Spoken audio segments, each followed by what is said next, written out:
Assalamualaikum warahmatullahi wabarakatuh. Innal hamdalillah nahmaduhu wa nasta'inuhu wa nastaghfiruh wa na'udzu billahi min syururi anfusina wa min sayyiati a'malina. May yahdihillah fala mudhillalah wa may yudlil fala hadiyalah.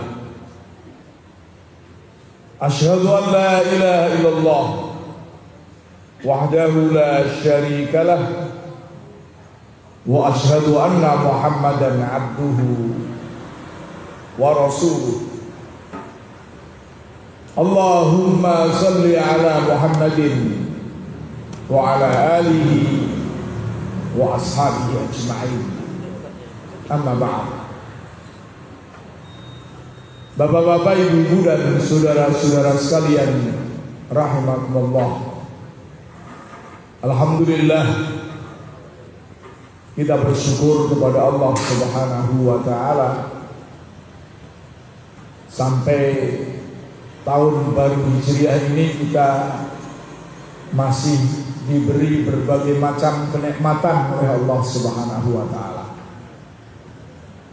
Di antaranya masih bisa untuk melaksanakan sholat berjamaah di masjid, masih bisa mengkaji agama Allah Subhanahu wa taala, yakni agama Islam, melalui kajian-kajian, dan juga berbagai macam nikmat yang lainnya. Maka kita syukuri dengan meyakini nikmat itu merupakan karunia Allah Subhanahu wa taala semata. Kita syukuri dengan mengucapkan alhamdulillah, dan juga kita syukuri dengan menggunakan nikmat-nikmat itu sebagai sarana untuk beribadah kepada Allah Subhanahu wa taala. Salawat dan salam semoga terus tercurahkan kepada Nabi kita Muhammad sallallahu alaihi wasallam, keluarganya, para sahabatnya, dan umatnya yang setia mengikuti sunnah-sunnahnya. Bapak-bapak, ibu dan saudara-saudara sekalian rahimakumullah, kita melanjutkan kajian kita di dalam masalah akidah yang berkait dengan neraka. Pada hari yang lalu setelah kita pelajari bagaimana sifat-sifat neraka, hari ini kita pelajari dosa-dosa besar yang menyebabkan pelakunya akan kekal di dalam neraka kalau sampai mati belum bertobat dengan taubatan nasuha. Yang hal itu disebutkan di dalam ayat-ayat Al-Quran maupun hadis Rasulullah Sallallahu Alaihi Wasallam. Banyak di antaranya kita sampaikan berdasarkan kitab Silsilatul Aqidah fi Dhail Kitab was Sunnah. Itu yang pertama adalah kufur dan syirik, kufur dan kemusyrikan. Allah berfirman, innal ladzina kafaru yunaduna lamaktullah akbaru min maktikum anfusakum idh tud'auna ilal iman fatakfurun qalu rabbana amattana snatain wa ahyaitana snatain fa'tarafna bidunubina fal ila khurujin min sabil dzalika bi annahu idza du'iya Allah wahdah kafartum wa iyyusrak bi tu'minu fal hukmu lillahi al-aliyyil kabir. Sesungguhnya orang-orang kafir diserukan kepada mereka pada hari kiamat, sesungguhnya kebencian Allah kepadamu lebih besar daripada kebencianmu kepada dirimu sendiri. Karena diseru untuk beriman namun kamu kafir. Mereka menjawab, ya Tuhan kami, Engkau telah mematikan kami 2 kali dan telah menghidupkan kami 2 kali pula. Lalu kami mengakui dosa-dosa kami. Maka adakah sesuatu jalan bagi kami untuk keluar dari neraka? Yang demikian itu adalah kamu kafir apabila Allah saja disembah, ya tidak mau hanya menyembah Allah, dan kamu percaya apabila Allah dipersekutukan. Maka putusan sekarang ini adalah pada Allah Subhanahu wa ta'ala yang maha tinggi lagi maha besar. Jadi ini perilaku orang kafir, merasa keberatan kalau hanya untuk menyembah Allah saja. Akan tetapi dia merasa tentram kalau Allah itu dipersekutukan. Merasa tidak akan terkabulkan kalau hanya berdoa kepada Allah Subhanahu wa ta'ala saja. Tapi dia merasa tentram, merasa senang kalau ketika berdoa kepada Allah Subhanahu wa ta'ala dengan menyekutukan Allah, apakah itu dengan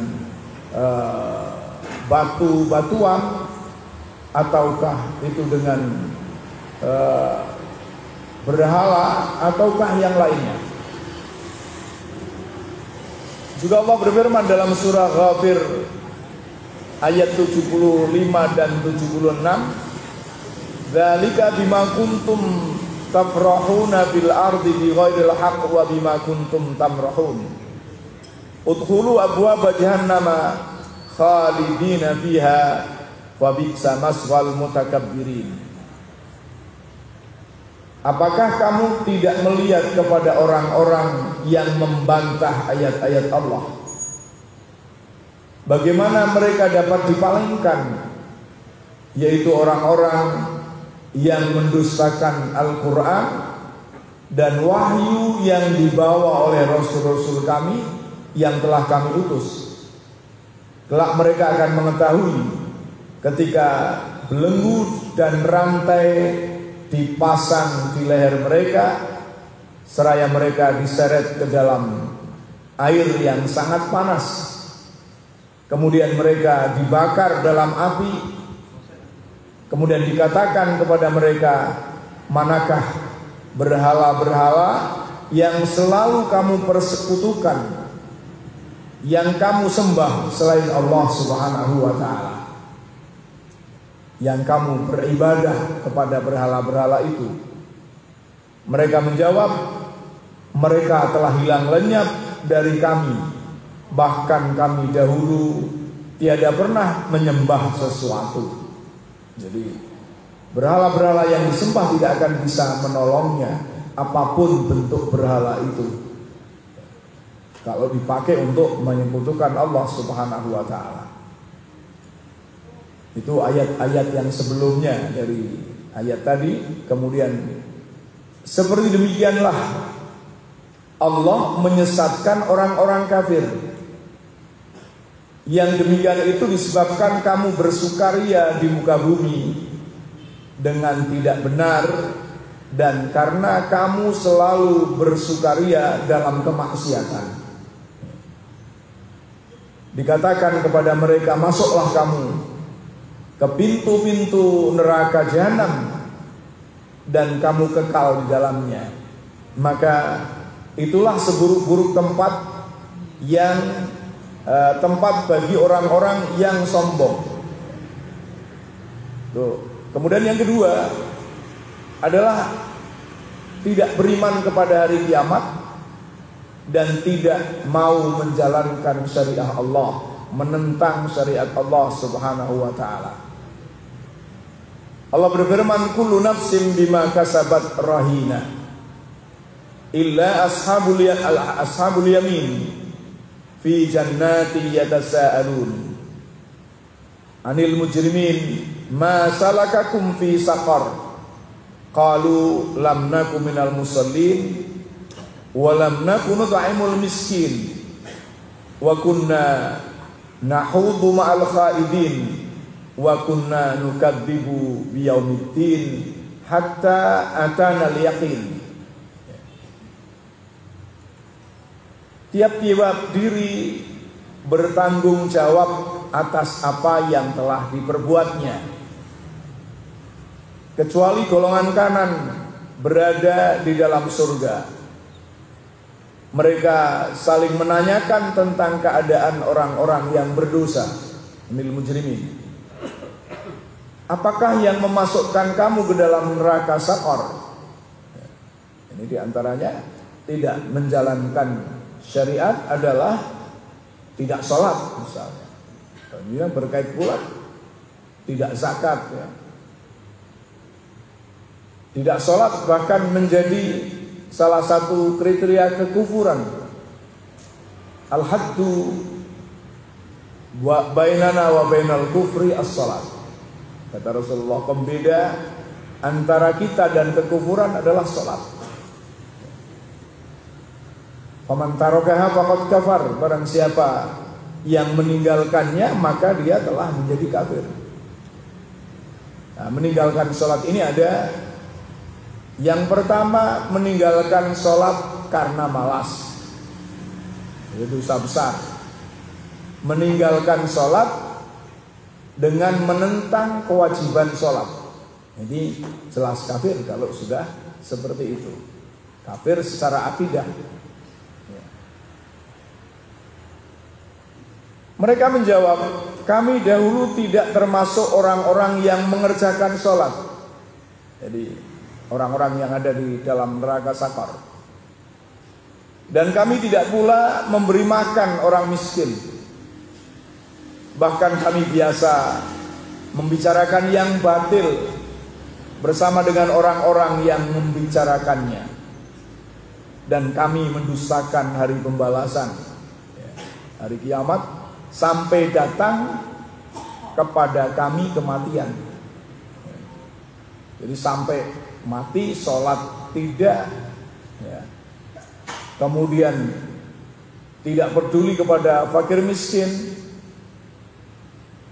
dan juga senangnya bergabung dengan orang-orang yang batil untuk membicarakan kebatilan, yakni untuk menentang syariah Allah Subhanahu wa taala, untuk lari dari syariah Allah Subhanahu wa taala. Lalu akhirnya tentunya tidak percaya kepada hari kiamat, bahwa kiamat hanya sekedar cerita misalnya. Sampai mati masih seperti itu, maka ini akan menjadi penghuni neraka dan selama-lamanya ada dalam neraka. Yang ketiga adalah tunduk kepada pemimpin zalim, pemimpin yang sesat, serta menghalangi jalan Allah Subhanahu wa taala dan Rasulnya. Maka harus hati-hati terhadap pemimpin yang sesat, pemimpin yang zalim. Allah berfirman, wa qayyadna lahum qurana'a fazayyanu lahum ma baina aydihim wa ma khalfahum wa haqqa 'alaihimul qawlu fi umamin qad khalat min qablihim minal jinni wal insi innahum kanu khasirin. Wa qala alladziina kafaru la tasma'u li hadzal qur'an walghaw fihi la'allakum taghlibun. Falanudhiqanna alladziina kafaru 'adzaban syadida wa lanajziyannahum aqsa alladzi kanu ya'malun. Dzalika jazaa'u a'da'illahi an-nar lahum fiha darul khuldi jazaa'an bima kanu biayatina yajhadun. Dan kami tetapkan bagi mereka teman-teman yang menjadikan mereka memandang bagus apa yang ada di hadapan dan di belakang mereka, yakni kejahatan-kejahatan dipandang bagus, kesesatan, kezaliman dipandang bagus. Dan tetaplah atas mereka keputusan azab pada umat-umat yang terdahulu sebelum mereka dari jin dan manusia. Jadi orang-orang yang mengikuti para penyeru kebatilan dan memandang bagus kebatilan itu. Sesungguhnya mereka adalah orang-orang yang merugi. Dan orang-orang kafir berkata, janganlah kamu mendengar dengan sungguh-sungguh akan Al-Quran ini, dan buatlah hiruk pikuk terhadapnya, supaya kamu dapat mengalahkan mereka. Ini kunci. Jadi mereka mengetahui bahwa kalau orang Islam itu berpegang teguh pada Al-Quran dan hadis Rasulullah SAW, mengutamakan Al-Quran dan hadis Rasulullah SAW, maka mereka tidak akan menang. Tidak akan menang. Karena itu sejak zaman dahulu orang-orang kafir mengatakan kepada orang-orang yang menjadi sekutu mereka, bisa jadi sekutunya ya orang kafir, bisa jadi juga sekutunya orang-orang muslim yang memang urusannya hanya dunia saja, tidak berpikir akhirat, tidak takut kepada akhirat. Kata-katanya bagaimana? Janganlah kamu mendengar dengan sungguh-sungguh akan Al-Quran ini. Nek bisa Al-Quran ki ojo dipelajari. Nggak usah dipelajari maknanya, nggak usah dipelajari tafsirnya, cukup nggawe langgam saja, nggo lagu-lagu. Dan buatlah hiruk pikuk terhadapnya. Artinya buatlah berbagai macam aktivitas, berbagai macam kegiatan agar orang-orang Islam itu lalai terhadap Al-Quran. Tujuannya apa? Supaya kamu dapat mengalahkan mereka. Maka kalau kita pahami dengan usul fikih yang disebut dengan mafhumul mukhalafah, pemahaman yang terbalik, berarti di sini kalau orang Islam berpegang teguh pada Al-Quran, mempelajari Al-Quran dengan sungguh-sungguh, jangan lalai sama Al-Quran, maka tidak bisa dikalahkan. Tidak bisa dikalahkan. Maka sesungguhnya kami akan merasakan azab yang keras kepada orang-orang kafir, dan kami akan memberikan balasan kepada mereka dengan seburuk-buruk pembalasan bagi apa yang telah mereka kerjakan. Demikianlah balasan terhadap musuh-musuh Allah, yaitu neraka. Mereka mendapat tempat tinggal yang kekal di dalamnya sebagai pembalasan atas keingkaran mereka terhadap ayat-ayat Allah. Kemudian dalam surah Al-Haqqah ayat 9 dan 10, wa jaa fir'aun wa man qablahu wal mu'tafikatu bil khati'ah wa asaw rasul rabbihim fa'adahum ahdatar rabiyah.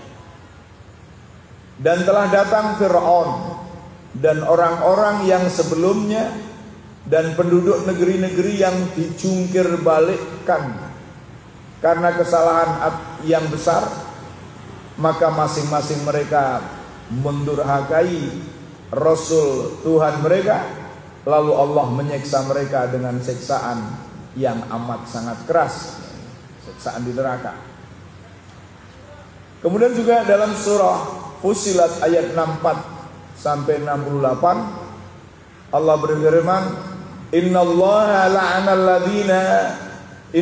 la'anal kafirina wa a'adda lahum sa'ira khalidina fiha abada la yajiduna waliyyan wala nasira. Yauma tuqallabu wujuhum fin nari yaquluna ya laitana ata'na Allah wa ata'na ar-rasul wa qalu rabbana inna ata'na sadatana wa kubara'ana fa'adalluna as-sabil rabbana atihim di'faini minal adab wal anhum la'nan kabira. Sesungguhnya Allah melaknati orang-orang kafir dan menyediakan bagi mereka api yang menyala-nyala, yakni neraka. Mereka kekal di dalamnya selama-lamanya.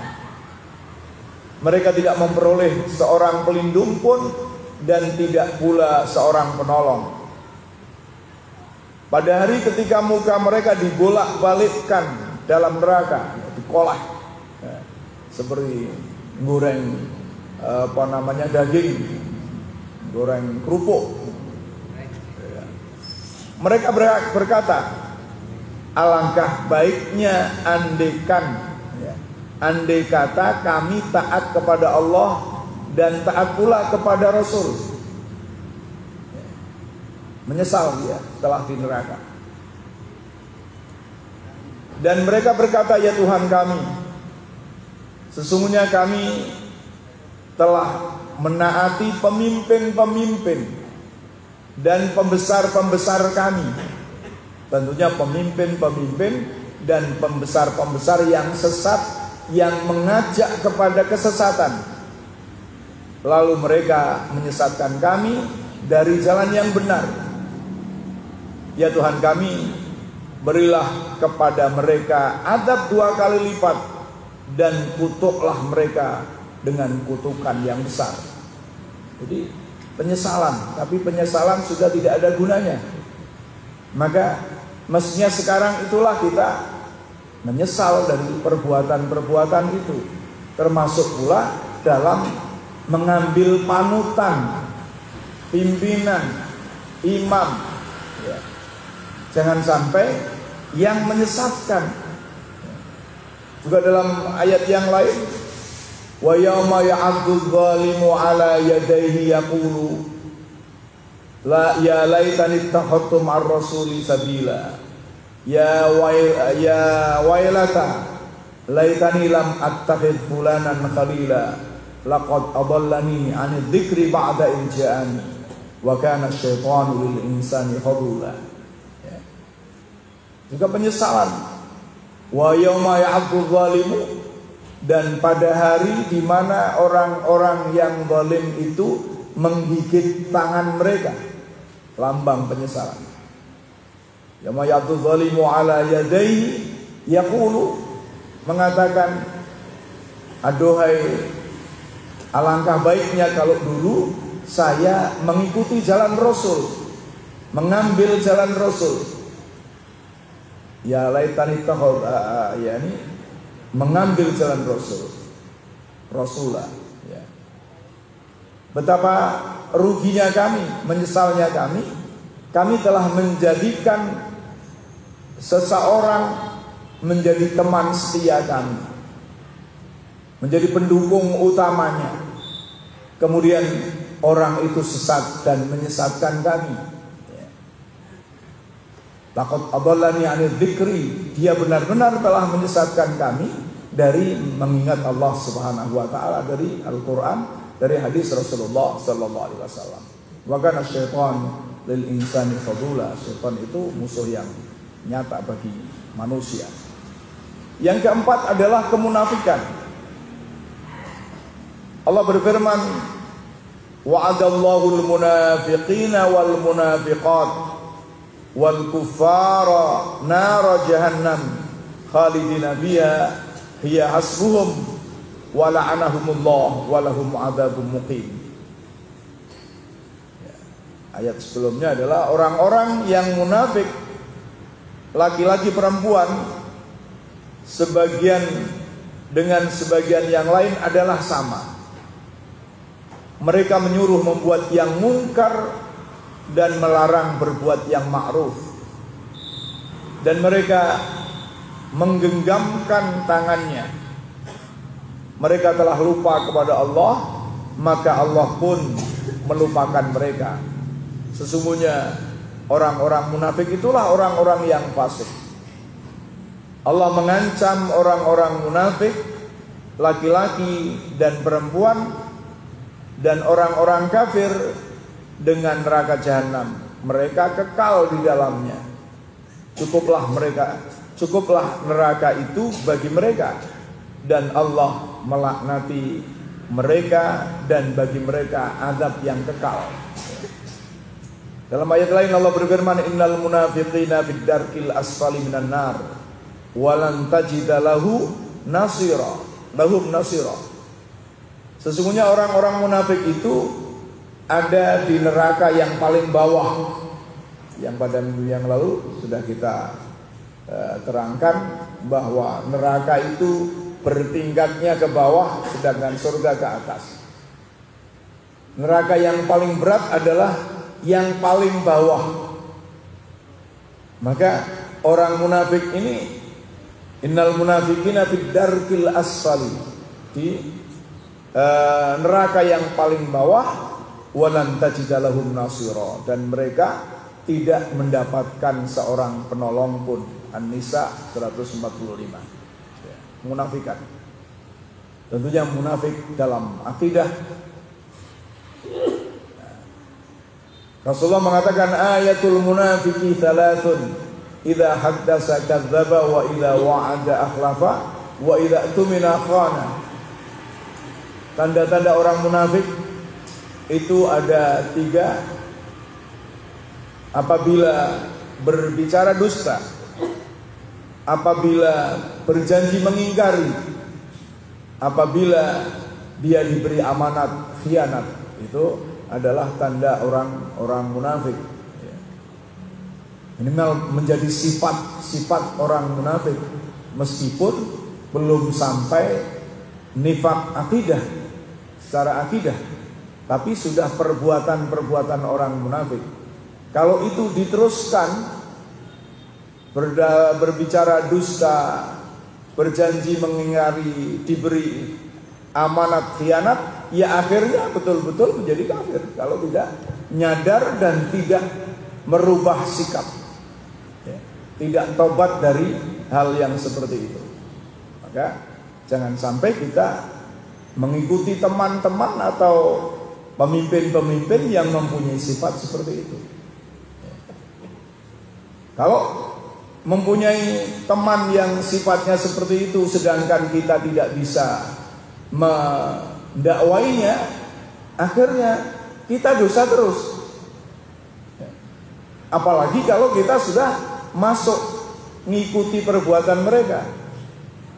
Kenapa dosa terus?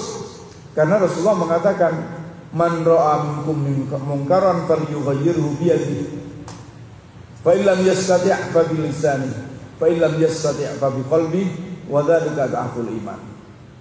Barang siapa yang melihat suatu kemungkaran, maka hendaklah dia mencegah dengan tangannya. Dan apabila tidak mampu mencegah dengan tangannya, maka dengan lisannya. Apabila tidak mampu, maka dengan hatinya. Dan itu adalah selemah-lemah iman.